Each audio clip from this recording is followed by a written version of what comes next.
Welcome to మన chef. నేను మీ మాధవిని. ఈరోజు నేను మీకు పుదీనా పల్లి పచ్చడి చేసి చూపిస్తాను. వేడి వేడి అన్నంలో కాస్త నెయ్యి దట్టిస్తే మటుకు అబ్బబ్బా ఎక్సలెంట్గా ఉంటుందండి. టేస్ట్ చెప్తుంటేనే నోట్లో నీళ్ళు ఊరుతున్నాయి, అంత బాగుంటుంది. ఒక్కసారి మీరు ఎప్పుడైనా పుదీనాతో పల్లీలు కలిపి పచ్చడి చేయకపోతే ఒకసారి ఇలా ట్రై చేయండి, చాలా బాగుంటుంది. చూపిస్తాను రండి.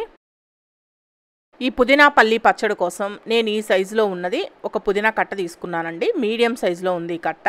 ఇలా తీసుకున్న ఈ పుదీనాని ఇలా ఆకులు విడదీసుకోండి. నేను ఇక్కడ గుప్పెడుతో పట్టి చూపిస్తున్నాను చూడండి. ఒక గుప్పెడు పుదీనా ఉంది కదా, ఇంత తీసుకుంటే సరిపోతుంది. ఈ పుదీనాని నీట్గా కడిగి పక్కన పెట్టేసుకోండి. ఇప్పుడు ప్యాన్లోకి ఒక కప్పు దాకా పల్లీలు వేసుకొని ఈ పల్లీలని బాగా వేగనివ్వాలి.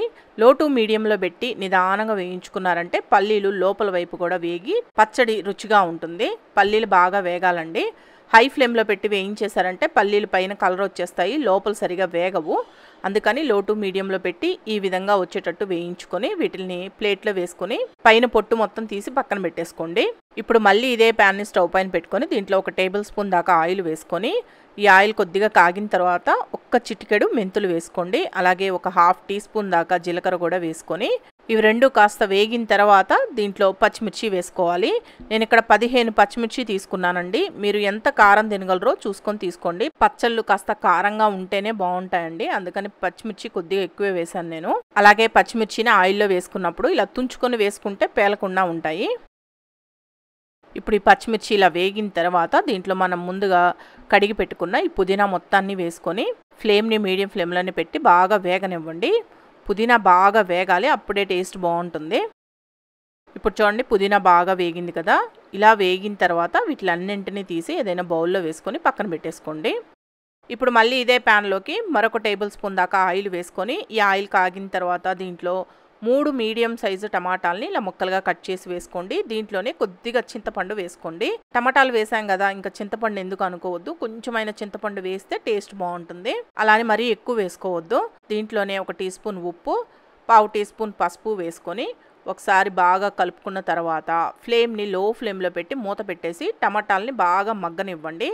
మెత్తగా అయిపోయేంత వరకు మగ్గించుకోండి. ఇప్పుడు చూడండి, టమాటా ముక్కలు బాగా మెత్తగా మగ్గి వేగాయి కదా. ఈ విధంగా మగ్గిన తర్వాత స్టవ్ ఆఫ్ చేసేసి వీటిని కాస్త చల్లారనివ్వండి. ఇప్పుడు ఇలా మిక్సీ జార్ తీసుకొని దీంట్లో మనం ముందుగా వేయించి పొట్టు తీసి పెట్టుకున్న పల్లీలు, అలాగే మనం ముందుగా వేయించుకున్న పచ్చిమిర్చి, పుదీనాను కూడా వేసుకోండి. ఇప్పుడు దీంట్లోనే రుచికి సరిపడా సాల్ట్ కూడా వేసుకొని మరీ మెత్తగా కాకుండా ఫస్ట్ కాస్త కోర్సుగా వచ్చేటట్లు గ్రైండ్ చేసుకోండి. మీరు కావాలంటే రోట్లో అయినా దంచుకోవచ్చండి. నేను మిక్సీలో వేసి చూపిస్తున్నాను. చూడండి, నేను ఇక్కడ చూపిస్తున్నాను. ఈ విధంగా కోర్సుగా వచ్చేటట్లు గ్రైండ్ చేసుకోండి. మరి మెత్తగా గ్రైండ్ చేయొద్దు. ఇలా గ్రైండ్ చేసుకున్న తర్వాత మనం ముందుగా వేయించి పెట్టుకున్న ఈ టమాటా ముక్కలను కూడా వేసి ఒక 4-5 సార్లు పల్స్ ఇస్తే మీకు ఈ విధంగా వస్తుందండి. మరీ గట్టిగా వస్తుంది పచ్చడి అనుకుంటే వేడి నీళ్ళు కొద్దిగా పోసుకోండి. చన్నీళ్ళు పోయొద్దండి. చన్నీళ్ళు పోస్తే మీకు పక్క రోజుకి స్మెల్ వచ్చేస్తుంది, నిలువ ఉండదు. ఇది ఒక 2 రోజుల వరకు ఉంటుంది, అందుకని వేడి నీళ్ళు పోసుకోండి. ఈ విధంగా వచ్చేటట్లు చేసుకోండి పచ్చడిని. ఇలా గ్రైండ్ చేసుకున్న పచ్చడిని పక్కన పెట్టేయండి. దీనికి పోపు పెట్టుకుందాం. ఇప్పుడు వేరొక ప్యాన్లోకి 1 లేదా 2 టేబుల్ స్పూన్ల దాకా ఆయిల్ వేసుకొని ఈ ఆయిల్ కాగిన తర్వాత 1 టేబుల్ స్పూన్ పోపు దినుసులు వేసుకొని వేయించుకోండి. ఆవాలు, జీలకర్ర, శనగపప్పు, మినపప్పు అన్నీ కలిపి తీసుకున్నాను నేను. ఈ ఆవాలు వేగిన తర్వాత దీంట్లో 2 లేదా 3 ఎండుమిరపకాయలు ఇలా తుంచుకొని వేసుకోండి. అలాగే 4 లేదా 5 వెల్లుల్లి రెమ్మల్ని కచ్చా పచ్చగా దంచి వేసి దీంట్లోనే ఒక 2 చిటికెల దాకా ఇంగువ వేసుకోండి. ఇంగువ ఫ్లేవర్ బాగుంటుంది పచ్చడికి. ఒకవేళ మీకు ఇంగువ నచ్చలేదు అనుకుంటే వేసుకోకపోయినా పర్వాలేదు. ఇవన్నీ వేసుకున్న తర్వాత బాగా వేగనివ్వండి.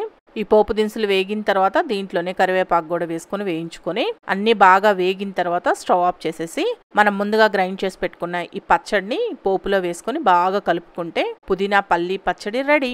వేడి వేడి అన్నంలో కాస్త నెయ్యి దట్టిస్తే అద్దరిపోతుంది. ఒక్కసారి ట్రై చేయండి. నేను మీకు చాలా రకాల పచ్చళ్ళు చేసి చూపించాను కదా, ఈ పచ్చడిని కూడా ఖచ్చితంగా ట్రై చేయండి, మీకు బాగా నచ్చుతుంది. ఈ వీడియో మీకు నచ్చితే మన షెఫ్ ఛానల్ని సబ్స్క్రైబ్ చేసుకోండి, లైక్ చేయండి, షేర్ చేయండి, కామెంట్ చేయండి.